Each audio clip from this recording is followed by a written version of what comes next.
우리말로 하면 철수와 영희 정도 될까요? 평범한 제목과 달리 이야기는 아동유기와 살인, 그리고 마녀사냥이라는 가볍지 않은 주제를 담고 있습니다. 모험 동화를 표방하고 있지만 불의에 맞서 싸우거나 재치 있는 전략으로 악당들을 골탕 먹이는 이야기는 없죠. 고생 끝에 정의가 승리한다는 클리셰 따윈 깡그리 무시한 채 오직 탐욕과 폭력으로 스토리를 메우고 있을 뿐입니다. 볼수록 잔인하고 책을 덮은 뒤에도 찜찜함이 가시지 않는 동화, 잔혹동화의 큰 삼촌들인 그림 형제조차도 도저히 애들에게 읽어줄 자신이 없다며 수정에 수정을 가했다는 문제작, 헨젤과 그레텔 만나보겠습니다.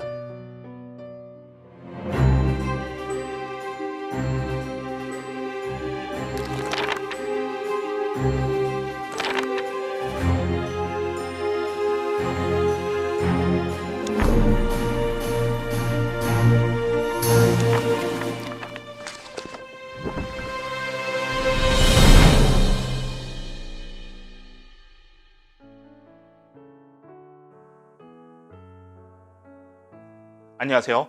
병코 선생의 동화의 부하 집도를 맡고 있는 병코입니다. 먼저 보잘것없는 영상에 관심 가져주시고 또 기다려주신 모든 분들께 감사의 말씀을 전합니다. 지금까지 우리는 오지의 설계자 프랭크 바움, 원더랜드의 아버지 루이스 캐럴, 그리고 인어공주가 되고팠던 스토리텔링의 천재 안데르센 등 19세기 낭만주의가 낳은 천재 동화 작가들과 그의 작품들에 대해 살펴보았는데요. 지금부턴 창작 동화는 잠시 옆으로 놔두고 구전을 통해 내려오던 전래 동화에 대해 함께 이야기해볼까 합니다. 신데렐라, 백설공주, 라푼젤과 같이 디즈니 공장을 통해 신분 세탁을 당한 공주 시리즈들과 브레멘 음악대, 빨간 망토, 장화시는 고양이 등 귀에는 익숙한데 원작에 대해선 잘 알지 못했던 여러가지 재밌는 작품들을 함께 만나볼까 합니다. 오늘은 전래 동화 첫 번째 시간입니다. 첫 번째 시간답게 유명한 남매 한 쌍을 초대했는데요. 이 두 남매의 이야기엔 동화에서 담을 수 있는 모든 범죄들을 총망라하고 있다고 해도 과언이 아닙니다. 동화의 스토리보다 누구의 형량이 가장 무거울지 추적하는 게 훨씬 더 재밌다는 동화, 헨젤과 그레텔 만나보겠습니다.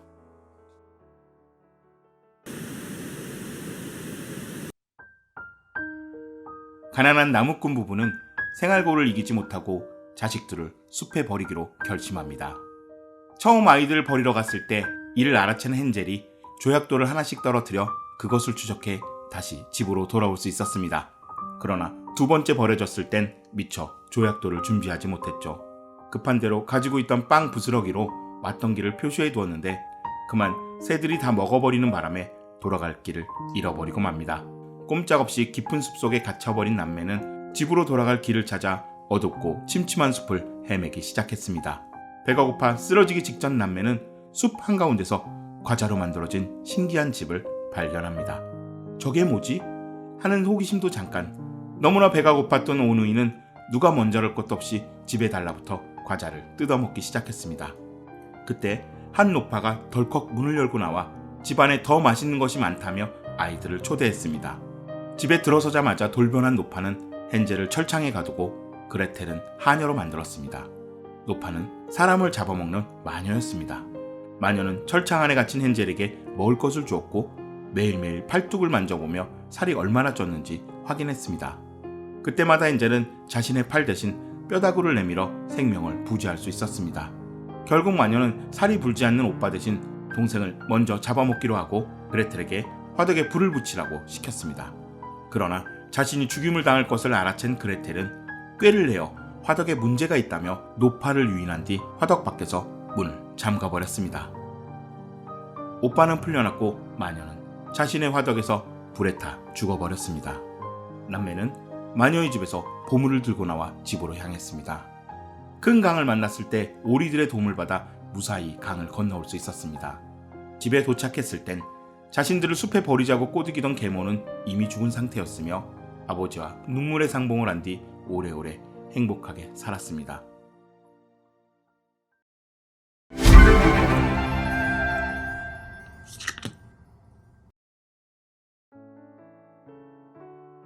아동유기, 감금, 폭행, 식인, 절도, 사기, 그리고 살인에 이르기까지 10페이지 남짓한 짧은 동화 속에는 믿기 어려울 만큼 다양한 종류의 범죄가 등장합니다. 부모는 가난을 핑계로 아이들을 숲에 유기하고 숲속에 사는 노파는 과자와 먹을 것으로 아이들을 꼬드겨 인육을 맛보려고 하죠.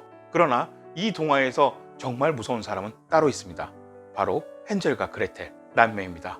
노파의 계략을 눈치챈 남매는 꾀를 내어 화덕에 가두는데 성공합니다. 노파를 화덕에 걷었으니 그 길로 도망가도 됐을 텐데 마치 복수라도 하듯 화덕에 불을 지핍니다. 그렇게 화형식을 치르는 동안 노파의 집 구석구석을 뒤져 돈이 될 만한 재물들을 훔쳐 달아납니다. 집에 도착했을 때 계모는 어쩐 일인지 죽임을 당한 뒤였고 상봉한 세 식구는 행복하게 오래오래 잘 살았습니다. 노파의 집에서 훔쳐 달아난 재물을 미천으로 말이죠. 이 세 가족은 평생 서로에게 흉기 드는 일 없이 행복하게 오래오래 잘 살았을까요? 여러분들이 보시기엔 누구의 형량이 가장 높습니까? 아이들을 꼬드긴 뒤 인육을 맛보려다 미수에 그친 노파입니까? 아니면 살인과 절도, 아동 유기를 자행하고도 평생 행복하게 잘 살았다는 헨젤과 그레텔 가족입니까?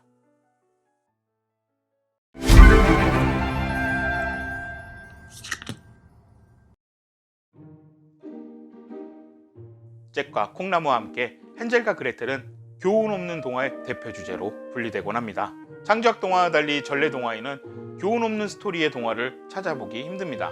전래 동화는 대체로 부모의 입을 통하여 전달되기 때문에 교훈을 덧대어 각색되기 마련입니다. 그런데 어쩐지 헨젤과 그레텔은 교훈은 고사하고 경쟁하기라도 하듯 범죄를 앞다퉈 자행하고 있습니다.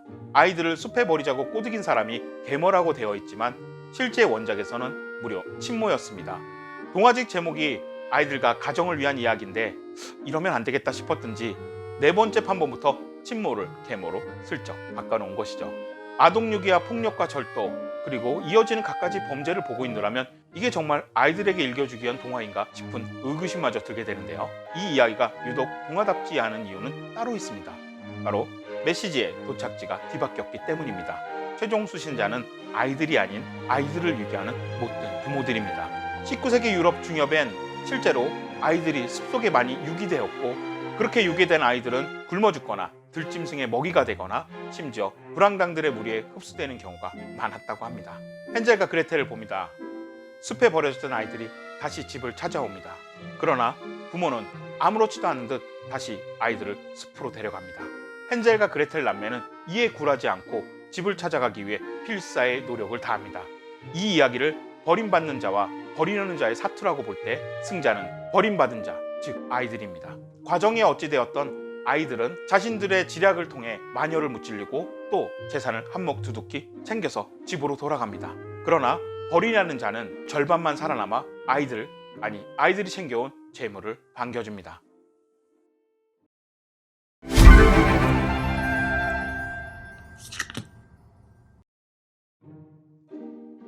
앞서 헨젤과 그레텔은 자녀가 아닌 부모들에게 전하는 메시지를 담고 있는 이야기라 말씀드렸었는데요. 이 무시무시한 이야기는 그림 형제의 손을 통해 한편의 동화로 탈바꿈하여 아동서적 코너에서 어린이의 손길을 기다리고 있습니다. 도대체 무엇이 이 무시무시한 이야기를 동화로 탈바꿈시켜 주었을까요? 앞뒤 이야기를 잘라내고 마녀에게 잡혔다 탈출하는 과정만 보면 한편의 멋진 모험 동화 같기도 합니다. 하지만 식인, 절도, 살인 등 모험 동화라고 하기엔 과자 집안에서 벌어지는 일들이 너무나 공포스럽고 괴기스럽기만 합니다. 이 이야기를 동화로 탈바꿈시킨 결정적인 단서는 따로 있습니다. 바로 과자로 만든 집입니다. 아이들은 교훈을 위해 동화책을 찾지 않습니다. 신비한 세계, 집과 학교에는 없는 세상을 만들기 위해 동화책을 집어들죠. 신비한 생명체들이 공존하는 원더랜드, 하늘을 날아다닐 수 있는 네버랜드, 신비스러우면서도 재미가 넘치는 초콜릿 공장이 아이들에게 환호받는 것도 새로운 세상을 바라는 순수한 어린이들의 열망 때문입니다. 아이들에게 헨젤과 그레텔 스토리 중 가장 기억에 남는 것이 무엇이었냐고 물어보면 10중 8구는 과자로 만든 집을 이야기합니다. 하루 종일 뜯어 먹어도 먹고 싶은 것만 골라 먹어도 내일 또 그 자리에 있을 것만 같은 과자로 만들어 집은 아이들의 상상력을 폭발시키기에 더할 나위 없는 소재임엔 틀림이 없습니다. 에이, 설마 그것 때문에 동화가 되었겠어? 하시는 분들께 문제 하나 내겠습니다. 동화책 찰리와 초콜릿 공장에서 긴 중절모를 쓴 공장 주인의 이름은 무엇일까요? 영화 찰리와 초콜릿 공장에서 조니 뎁이 맡은 역할입니다. 많은 사람들은 그의 이름이 찰리인 줄 아는데 그의 이름은 윌리 윙카입니다. 찰리는 황금 티켓의 마지막 주인공인 가난한 집 소년의 이름입니다.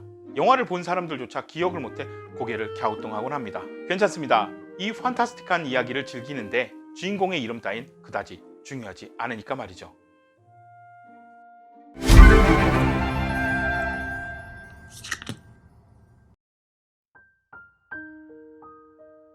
너무나 슬픈 사실은 아동학대와 유기가 비단 200년 전만의 이야기는 아니라는 사실입니다. 지금도 훈육이라는 탈을 쓴 채 수많은 가정폭력이 행해지고 있고, 잊을만 하면 한 번씩 아이들의 비통한 뉴스를 접하게 됩니다. 얼마 전 뉴스를 통해 부모의 학대와 감금을 참지 못해 지붕을 타고 옆집 창문을 넘어 탈출한 아이의 소식이 전해졌습니다. 옆집으로 도망친 아이는 식탁 위에 있던 사발면 2개를 먹어치운 뒤 부모의 폭력을 피해 며칠 동안 뒷산에서 숨어 지냈다고 합니다. 수백 년 전 배고픔을 참지 못해 마녀의 집에 달라붙어 과자와 사탕을 긁어먹던 헨젤과 그레텔과 도대체 무엇이 다르단 말입니까? 부디 이 슬픈 이야기는 수백 년 전 북유럽 깊은 숲속에 남겨두고 21세기에는 헨젤과 그레텔의 참담한 소식이 더 이상 들리지 않았으면 하는 바람입니다.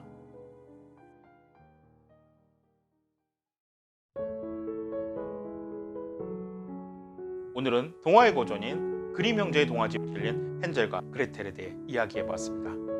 이야기는 잔혹한 스토리 때문인지 앨리스나 신데렐라처럼 다양한 서브컬처로 확대되지 못했습니다. 그런데 유독 스크린에서는 러브콜을 많이 받는 작품입니다. 음산한 분위기 때문일까요? 마녀사냥이나 아동학대와 같은 편한 마음으로 보기 힘든 스릴러물들이 대부분입니다.